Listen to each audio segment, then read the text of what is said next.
Hello, I'm Gemma and this is NonFic Books, and it's Nonfiction November, which is just fabulous because I have just been loving hearing about everyone's TBRs. The enthusiasm for Nonfiction November this year has been incredible, so thank you very much to everyone, and hello to all my new subscribers that have come across because of Nonfiction November. It is really lovely to have so many people here and talking about non-fiction books. It's just so exciting for me. I'm doing a video about getting into non-fiction because I have seen, for all this sort of interested TBRs, people being excited to read non-fiction, I've seen a lot of people who are very nervous about non-fiction, who don't normally read it, and who are umming and ahhing about whether or not they might pick up some non-fiction. So this is a video for you if you're unsure about non-fiction. This is basically me convincing you to give it a go and to sort of maybe point you in the direction of something that you will really enjoy. Firstly, there's no need to be intimidated by non-fiction because you already read it. Whether it's on blogs, the newspaper, the internet, magazines, you read non-fiction. Okay, some of those have slightly more elements of fiction, but you should never believe everything you read. Whichever format, even in books, always question. But you already read it, so there's no point being scared by it. Just find one you really enjoy. And that's sort of my second point. Read what you want. If I'm suggesting history books, which I do a lot of the time, and you have no interest in history but would rather read about science, go and read about science. Ignore my recommendations. Ignore anyone's recommendations. There is no book that you have to have read. Obviously, if you're studying, that's one thing, totally different. But if you're reading for fun, just read what you really want to, especially if you're nervous about getting into non-fiction. Start off with the topic that you are interested in, that you are comfortable with, and then maybe if you start really enjoying it, you'll look at other books and push yourself further and into different topics, which is definitely what I do now that I'm a bit more familiar with non-fiction. But you can also read it whatever level you want to. If you want to read the Introductory Guide 2 or the Beginner's Guide 2, read those. If you want to pick up a chunky academic tome that may take you 4 months but will be absolutely fascinating and jam-packed with information, pick that up. There's neither nor is better. You have to start with something that you will really enjoy. And if you want to get thoroughly stuck into something, pick up a chunky book. Pick up one by an academic that you really respect. Or if you just want a starter's guide because you're not quite sure what you're into non-fiction wise, pick the short books, pick the little ones, pick up these tiny little ones like this essay collection, these 2 speeches by Mary Bid. Just pick up what you are interested in.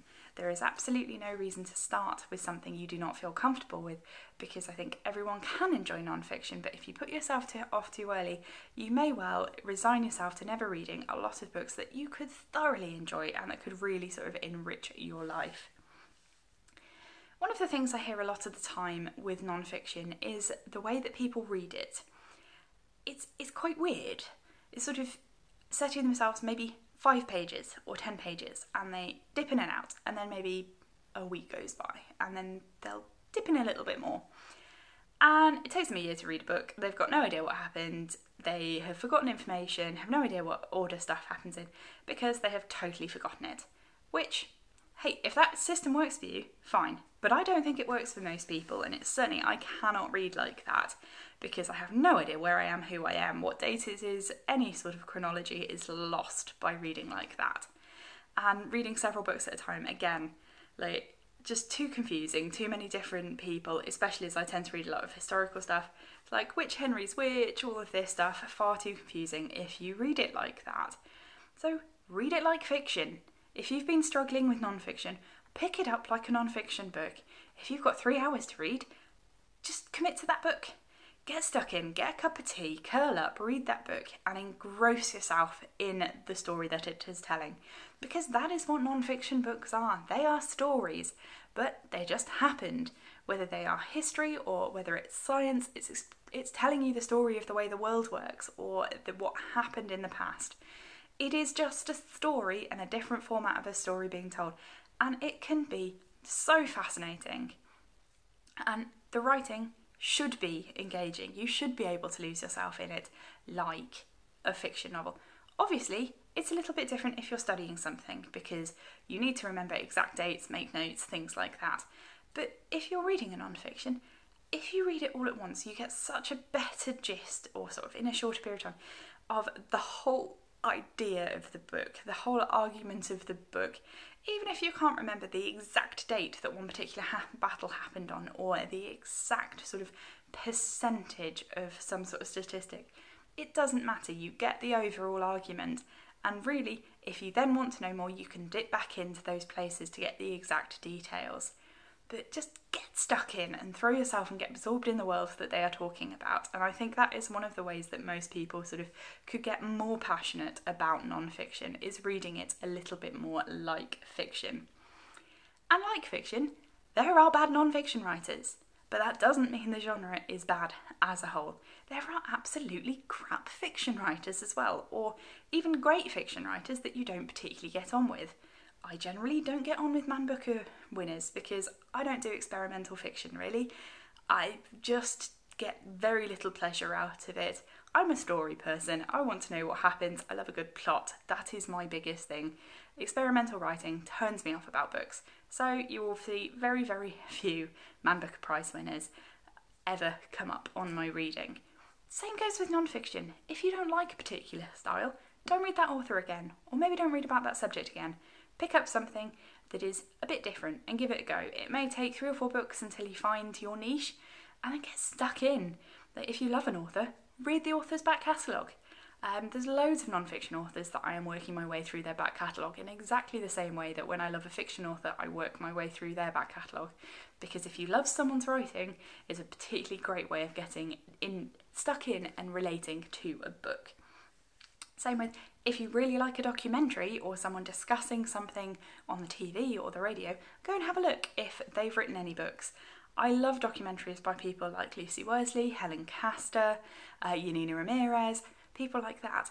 And therefore, I have picked up their books and love them, because you get a good taste on a documentary about what someone will be like, and then picking up the book and getting so much more information is just an absolute delight and pleasure for me. And I think it's a really good place to start if you're unsure about non-fiction and you just sort of feel that the whole world of it is a little bit overwhelming to begin with. One thing that I see, obviously with fiction, most people prefer a paperback, myself included. I'm not against hardbacks, I will certainly read them, but overall my preference, as is many people's, is paperback. My suggestion with non-fiction is to do the opposite, pick up the hardback. Most non-fiction just seems to work a lot better in a hardback format, mainly because any of the sort of plates and illustrations generally are in a far better format and higher quality in the hardback version. It just works better. I find it easier to flick through and find the images, rather than often if they're in the paperback they can be just printed onto the normal page and they just don't work as well, and the resolution is rarely as good. So I really do recommend with non-fiction erring towards the side of hardbacks. Some work absolutely great, especially if they're more prose with very few images. I would certainly suggest paperback then, because again, chuck it in your bag, carry it around, etc. But overall, I think hardback is a particularly good format for non-fiction. And lastly, non-fiction is fun. It is so exciting. Learning about something is incredible. Like, just learning in general is one of the biggest passions of my life, and I think it is something that can just fill you with so much joy and interest about the world. But also, life is bonkers. Like, stuff that you read, truth is actually stranger than fiction on almost all occasions. You hear about people's lives in the past that you just would not believe it if you picked it up in a novel, because it doesn't relate to sort of our ideas of the past, or especially things like the Victorian era where we think people were in a very particular narrow box. And then, like, at the moment I'm reading a diary of a Victorian woman who, it blows my mind. She is so modern and feisty, she's sarcastic, she is just brilliant. And it really doesn't sort of relate in my head to the idea of a Victorian debutante. So it is just so much more exciting to find out what was really happening and the lives that some of these people got up to, or the way the world works, the animals that exist. You just would not believe them if you saw them in novels. And I think, to me, that is why non-fiction is so fun and so entertaining, is because the world is mad. There are so many bizarre things and happenings and events in the past and thoughts that it is just brilliant to get involved and learn about them, because it makes you even more amazed by the world and just realising that the world is such a wonderful place. And I think that to me is one of the biggest things about non-fiction. It is just so much fun. So hopefully I've given you a bit of a sort of guide to get started if you are a bit nervous about non-fiction. If you really don't know where to start, leave me some questions down below if there's something that you are particularly worried about or that you're interested in and you don't really know how to go about. Please leave me them, because I would just love to help people get into non-fiction, because as you can tell, I love it, and I think everyone can find some sort of non-fiction that will bring them a lot of pleasure. Any questions or comments, leave them down below, and I will see you in a video soon. Bye!